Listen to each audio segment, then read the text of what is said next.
What's going on, guys? Apex the Entertainer here. Prepare to be ridiculously entertained. Long time no see, guys. I am doing a multi-parter for you. But jokes aside, I do need to start with something that is actually really, really serious. Something that I've been uh, honestly disappointed to see happen, but I consider to be very necessary because I was going the wrong direction. I was allowing myself to just kind of trail away from the game. So first and foremost, we're going to discuss the boycott, what it means, what it's for, the general idea and consensus of the average player base as far as what I was able to gather. I took time to do the deepest, most diligent research I could, and I wanted to make sure that we were able to communicate the goal behind the boycott without, number one, approaching it immaturely and just rambling off about things that we think we need and only looking at it from our personal perspective, because I think it's very hard for it to be taken seriously if that's the case. The impact that it should be having, what you should be doing if you'd like to have that impact, and kind of an overarching goal, again, without solution-based statements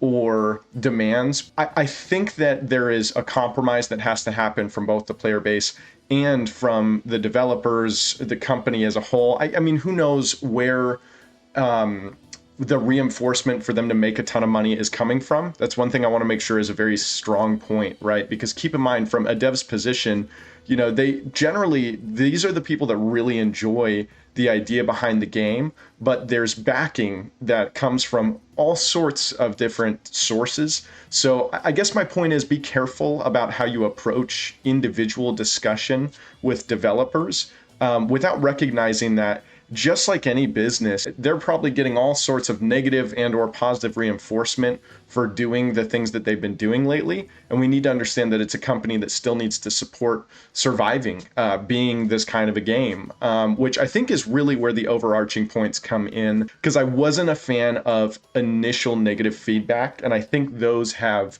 slowly trickled away over time since the rehaul. I think in the very beginning, it was people just saying silly stuff with no backing and no real solution in mind, let alone an intelligible way to communicate that. And now I think what we're left with is people who are really fighting for the game. And I think that's where the boycott's coming from.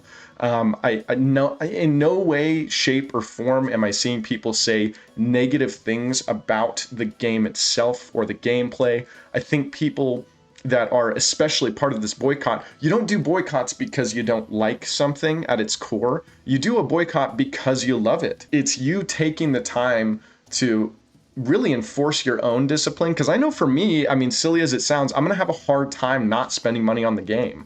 And so the goal behind a boycott is that we are trying to get back to exactly why we fell in love with this game to begin with. Generally speaking, the people who are participating are exactly the kind of people that a game like this wants to sustain and wants to retain, because they're the whales, so to speak, right? I mean, whales so subjective, and you know, anybody may or may not think that the amount of money they're willing to spend on a game is the right amount, right? But I actually will be doing a follow-up video communicating exactly to a T how much money I've spent previously maintaining top 20 in the game for multiple seasons, and having since fallen off quite a bit. Let me tell you, I'm sitting at well, let me see here, oh, pretty close to top 20, 3,126. So a little bit of work to do. I am going to be coming on full time for content creation. What percentage of that content creation Arcane Rush is going to get will largely depend on the results of this boycott. Communication is really what I'm going to be gauging it off of. But again,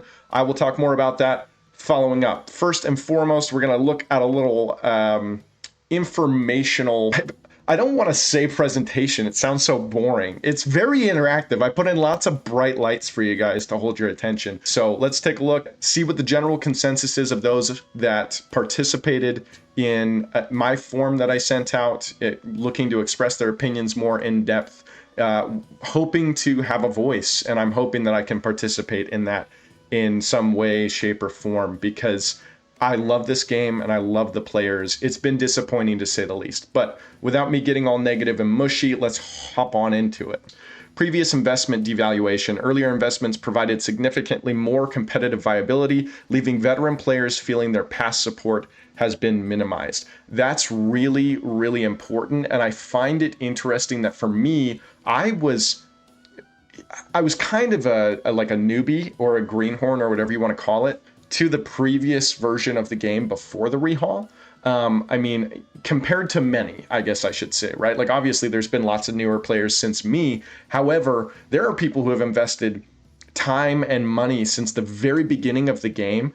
And while I think their compensation in the moment seemed very exciting from my perspective, because of the rates at which missing legendaries or unowned legendaries are being given, it didn't actually end up feeling as good as I was hoping. Because I think there's a strong point to be made here that especially the devs and even the people trying to drive the income, whether that's the devs or not, which of course it is in some way, shape, or form, but you get my point. The problem with putting a pay barrier on a game like this is that the want and urge to support and spend money for this game doesn't happen until you have almost the whole collection. Weirdly enough, right? It's so daunting right now that it makes you feel like there's no point in spending money, at least for me personally. And again, I'm trying very hard not to bring my own opinions into this. I'm trying to give you a communication surrounding the concerns that are being expressed by the average player, right? The player base as a whole. I think that there is a strong miscommunication coming from somewhere that makes them think, oh man, if we let them have the whole collection so fast, they won't even want to play anymore. That's so the wrong mentality, and that's so clearly, and I mean clear as day, the mentality that whoever created this system thought up. You guys should be experts, and I'm talking to the developers and the people trying to make money, experts at making money for your game, and this is a big, big mistake. People are going to want to invest once they feel they're getting the full experience of the game. You're paylocking just the average experience that we used to have. If you are a player who has no legendaries in this game, right, outside of whatever might be given to you completely free, it sucks to play. It's not fun. You don't have any of the exciting mechanics yet. I can't tell you how much I would have stopped making content and lost my love of the game if I didn't specifically have Maesterception, which if you guys don't know, you can watch my old videos on dragons, specifically being able to take Maester and Russian doll with the one where you capture a unit and then turn it golden after 3 turns. We still have it, but you probably don't have that card, right? Nor do I. When it comes to the core cards, the cards that you need just to start playing the game in a cool way, it is paylocked. And for many people, if you're free to play, you might not experience that way to play the game until it's no longer viable because it's been nerfed. That is so frustrating. They just took away Maesterception. They removed the option of capturing units that already have something else captured before, I would willingly say, 70% of the player base got to actually utilize it at its fullest potential. The whole idea is that everybody gets a chance to play this new thing and go, man, this is broken. I need to look for this every time. But instead, we're feeling this strong overbalancing, which I'm getting ahead of myself. It's a topic that, to be honest, I'm getting blood's boiling a little bit here, folks, because I feel like this is 101 for the game. And I really don't mean to be disrespectful to the people who have put so much time and effort in making such an incredible game. It is still so fun if you pay hundreds of dollars. Then it's a great time. It's just as fun as it used to be. For many of the players, I'm going to say, it's so much harder to have fun. And that, like, I'm like going to get like teary-eyed. That's ridiculous. Because it's like, dude, I had so much fun. And you guys are just like taking away the opportunity to have fun with the game if you don't spend money. If you didn't spend money past the passes, many of you probably have already quit. And that's crazy too, right? This is not what it used to be, because in the old version of the game, I can tell you in the beginning, I only spent money on the passes, but even though my cards weren't all tiered up and stacked, right, I still had the core mechanics that made the game so interesting that I couldn't help but deep dive and rabbit hole into it. and how disappointing. Accessibility in the meta, the growing financial barrier to enter the top competitive meta is inadvertently alternating the core player base who prefer a balanced playing field. This is so important to understand that you need the average player to have fun. That is not what's happening with the rehaul. It is to some degree, but nowhere near the gem that you guys had before. I know that I'm speaking as if I'm making this video for the devs, but I'm going to do that a lot, just so you guys know, because I am hoping and praying that I can have some real impact on somebody that can actually do something about this, because we can't, and that sucks. It's always going to be a double-edged sword, and again, that's why I say there's compromise needed. I'm not gonna get more than 500 people probably, you know, assuming rewatches and stuff, to really watch my video. Most likely, I don't know. But the point being is that my impact for this video is not really surrounding how many people that play the game can be spoken to, so much as if I can get the attention of one person that can do anything about it. On to the next point, the gacha trap. The increased reliance on random number generation for card acquisition is creating a frustrating experience for players seeking specific upgrades. You do not have any opportunity to search for a specific... Well, I should clarify this. Right now, you don't really have an opportunity without a very large amount of money, in my opinion, to ensure that you get the mechanical puzzle pieces needed to get a full complex play style that you want. This is a good chance for me to show you guys really what I'm expanding on here. If I go into our packs right now, so for prime example right now, they have these new dragons, awesome dragons. Okay, we're gonna scroll at a quarter of a mile an hour. Bear with me here, I know. Slow down, Turbo. I don't know why it's doing that, that sucks. Wait. Oh, Apex hasn't got any different, has he? Doesn't know he can click and drag. I saw these and I was like, awesome theme. I love the artwork.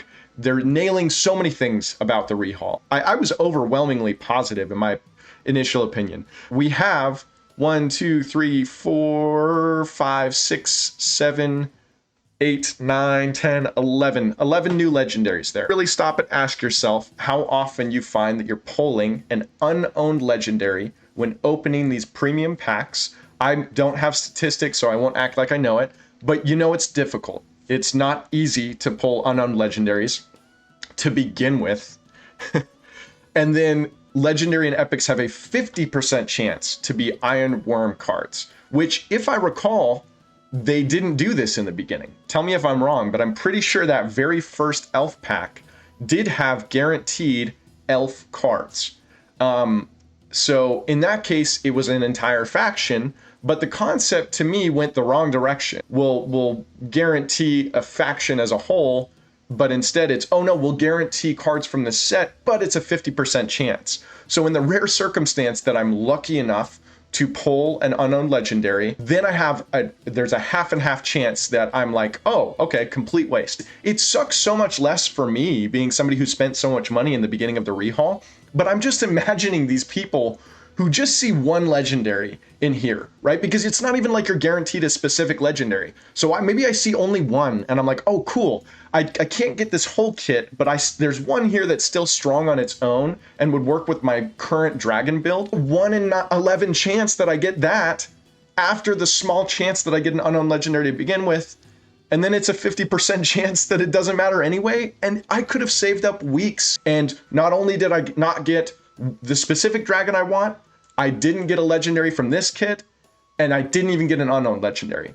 Like a complete and utter waste of all of the time invested. So if I'm not sitting here angry about the money I'm spending, then I'm frustrated about the amount of time that I grinded to get it. We have got to bring those two closer together. We have got to compress that for the player base. That's not in my cards to say how they need to compromise. It's just me trying to communicate what I assume, based on what I've seen, is a feeling of everybody who's playing this game that knew what it was like before. Premium token economy. At current cost, premium tokens often fail to guarantee desired content, making targeted progression highly difficult for the average user. I'll throw into that, because it was commonly mentioned, that the shard shop also feels quite predatory, right? Things like this, the high-pitched loser for a discounted rate. I gotta be careful about offering solutions. Again, I don't have the right demand, but I wish that there was more of this. I'll keep it very vague and say that, right? I wish there was many more of them available, and it was still a very solid cost, to the point where if I went through all of the packs on the last premium pack option and I got screwed repeatedly, I feel okay about it because I know on the next launch I can get nearly the entire kit. That's not me talking hard numbers, but anybody who's listening and has played for a long time can do the math on what I'm at the point that I'm trying to make here. Duplicate item overload. Without a system for duplicate protection or direct card selection, players frequently receive unwanted and unusable duplicate rewards. Again, I've already given my input on that. Duplicates as a core concept, I do not think are necessary in this game. I don't think they even need to be an option. Without giving direct solutions, I just want to make that point, having heard it from many other people along the way.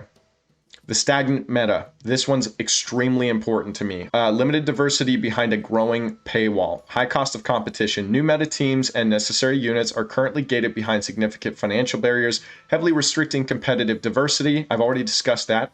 Aggressive balancing. Here's where I want to deep dive. Frequent card nerfs and power creep render older legendary collections obsolete, discouraging long-term creative deck building. This one's a doozy. I've already kind of touched on this, but one thing that we've completely lost, only, by the way, I think a lot of people are getting confused and saying, oh, it's because of the aggressive nerfs, or it's because of how fast it's happening. It's not. I'm going to blatantly say, and this isn't just my personal opinion, I think those people are wrong. I think that they're looking at it from the wrong direction. I think that we need access to the meta so quickly that it doesn't feel like we wasted it. That's all it is, right? Because the problem is the gameplay feels stagnant because many times people aren't getting, there's 12 days and 2 hours left for this pack, right? If I'm a free-to-play player, I might be able to get the whole thing depending on how long I've grinded by the end of those days. But I'll tell you right now, if I do, I'm going to get it right at the end. And then they're going to realize that this is a broken mechanic and they're going to remove it so fast that I feel like I barely got to play it. Now, if as soon as the shop came out, it wasn't ridiculous how long I had to invest my time or how much money I had to spend to get this whole kit right now, that no matter what, while they're still selling it, I know that I can feel competitive in the meta. And it would be okay that there's a broken mechanic in the game. Because that, again, you guys have heard me say this a million times in my videos if you've seen them before. That's what I love about this game. That's what so many people love about Hearthstone or any auto battle or anything. You want to feel broken. I love consistent nerfs and consistent buffs, which we're missing. The point being, I just want to be able to participate. I can't tell you how many complaints I saw about dwarves when Baywatch first came out, right? The first real new card batch release. People were furious, but it was only because they weren't getting to play it. People aren't going to complain if everybody was on an even playing field somehow, right? And that's where the core mechanic behind upgrading cards from their bases, rather than changing the card entirely from its base, was so refreshing, because everybody got a start where they got some advantage if they spent money or invested more time, but they wouldn't lose the fun, the core meta, and the opportunity to play it along the way. The F2P experience, non-paying and Battle Pass users are finding it increasingly difficult to remain competitive on the ladder without extreme luck. Again, I've already expanded on that. Unrewarding grind, lackluster pass rewards. Let's go take a look at the pass really quick. Again, I'm not going to expand on where the problems are. It's throughout it entirely. I actually have hard numbers on this, by the way. I can share it separately. You guys can see my full comprehensive list from this app I built that gauges the value of your purchases. And it also will give you a direct reference for the value of a single ember in a dollar amount, which is actually really interesting. I have exact values for every token, not shards because they don't usually come in bundles, although I know a few have, so I haven't been able to gauge that. I'm a little behind on the app because I haven't been really playing. You can see the raw value of something like this, and shards, by the way, are noticeably less in value than anything else you see. So if you want to, go take a look at that app, see the value of the percentage. I mean, XP, by the way, as far as raw value, is a joke. Don't ever spend money on XP. If you do look inside of that app, when it says the value, That doesn't mean it's the value compared to what they said it was worth, because a lot of time, or every time on the pack, they'll say 130% value. So if my app says this is a 120% value, it's still above their core value, but really I'm comparing it to what they say it's worth based on what the run rates and percentage dollar each of these cost, or whatever it may be. I will accept any DMs on Reddit or Discord. You can message me on here. I would really hope and pray that anybody watching this related to the game can hear the intensity behind my care for the game and how I only want the best for this game. I only want the best for everybody who's had any part in making this game. I want you all to be millionaires. I'm so not exaggerating. And for the record, prior to the rehaul, I was really helping somebody out. I don't know whose college I was paying for, but man, did I spend some money. And again, I'll do a video in the future because it's my own information regarding what I spent. So again, I'm going to be careful about posting links publicly. You can reach out to me separately if you need anything like that.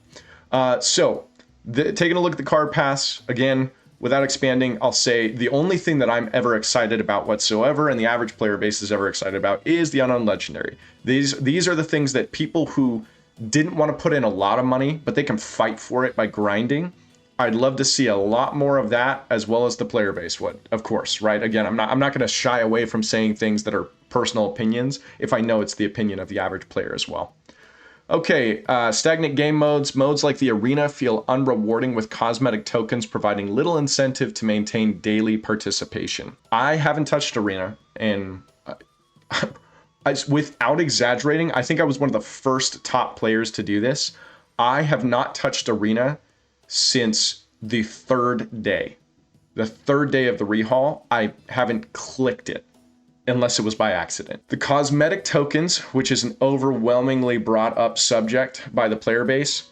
I actually will say this. So I'm a big player of other games, which you guys will see if you continue to follow me from me rather than for Arcane Rush, which I don't know how realistic that is. For the record, I'm going to be primarily posting Arcane Rush content along the way. I like the idea behind cosmetic tokens, and I don't know if the average player base does. I want to be very clear about that. I guess we're just going to turn this into me also talking about my own personal opinions. I want the people that are watching to be the kind of people that want to hear me speak. I completely understand just wanting to see gameplay. I'm going to get this out first, and then I'm going to continuously post the link to this video to every single one of my videos in the future. So that way, if you are the kind of person that just wants to see me play games, you're going to have to deal with seeing this advertised every single time until you're willing to take the time to listen to the player base's thoughts on it, because I think this is very important. Even though it's just me yapping, I am proud to have the opportunity to try to be a voice for lots of people. Grind versus output. The extreme time investment required to progress often results in unusable items, making the core gameplay loop feel less enjoyable. I will say on my initial feedback form, choose from a multiple choice of how they were affected. My categories were essentially time, money, fun, and competition. Time was the least selected, which I find very interesting, because I think that points to the fact that nobody has a hard time wanting to invest time in the core game. The problem is some people have no opportunity to invest via money. It may just not be an option for them. And number two, for somebody like me that is willing to invest money, they may not be getting the competitive rush that makes them want to invest time and money. The competition and the money aspect are far and away the biggest complaints. Fun somewhere in between. Definitely still less fun for people. Not to take away from the point that certainly all four are being affected. And finally, the movement. We want it to survive. So multiple communities, and this is just kind of an overview, multiple communities are voluntarily pausing their spending from July 30th to August 31st to highlight the player base's concerns. The community is eagerly awaiting the developers' upcoming monetization explanations and hopes for a sustainable path forward. Again, this is simply communication, right? I feel like it needs to be clear what we're all fighting for. Preserving Arcane Rush. This movement is born out of a genuine love for the game, with the ultimate goal of ensuring AR flourishes for years to come. I will make one bold statement, a personal opinion, regardless of anybody else's opinion. This game, unfortunately, is on the way to dying. Whether it happens now or not, it strikingly reminds me of a game called Blood Brothers. If any of my OGs remember that game, shout it out in the comments. Favorite game of all time prior to this game. Died, unfortunately, which is the first time I experienced something dying when I was kind of making content for it. The feeling of when that game's really gone and you just know you can't even play it anymore. Such a burst of the bubble. And this game, I think it's very clearly on its way out if there aren't major adjustments. And while I don't have numbers as far as how many people have moved away from the game or are not playing it any longer, I will risk stupidity by saying I'm sure that it's a large percentage. And that's really sad, where I'm not giving solutions or requirements, but I'm getting more personal to my experience. If they just focused on fun and making sure everybody got to have fun, everything else comes with it. Competitive nature, rewards, everything else will come naturally, sort of, right? If everybody can have a lot of fun, because if everybody's having a lot of fun, they're getting everything they need. They're getting all of the value for the bang for their buck. They're enjoying the rewards because it just makes them play more in some way, shape, or form. I think so many problems get solved if you make sure the average player can have a lot of fun. That is not happening. I don't know. You're taking something away that it sucks to see taken away. And I hope you fix it. Thank you guys so much for watching. Again, I'm just going to post this as a single video because I've ended up yapping a lot longer than I expected. But full-time, lots in the pipeline. Get ready for all sorts of content. You're going to be showered with content. I am essentially full work from home for content, which is insane, by the way. So if you guys are still around and you cared enough to hear me talk this long, I will be streaming super regularly. I don't have a set schedule yet, but it's with that's one of the links I'll put in the description. So I'll have my Twitch in the description. I really want to give the opportunity for people that don't often get to watch. And if you do want to catch my streams, don't rely on a schedule, rely on notifications. I'll make sure to stream for as long as is reasonable to try to get everybody an opportunity. You guys mean a lot regardless of how you watch. And I can't express how excited I am to be able to consistently bring you guys content in a way that I never have gotten remotely close before. You guys are going to be overwhelmed if you like a little taste of Apex. Thank you guys again for watching. I love you all. Bye.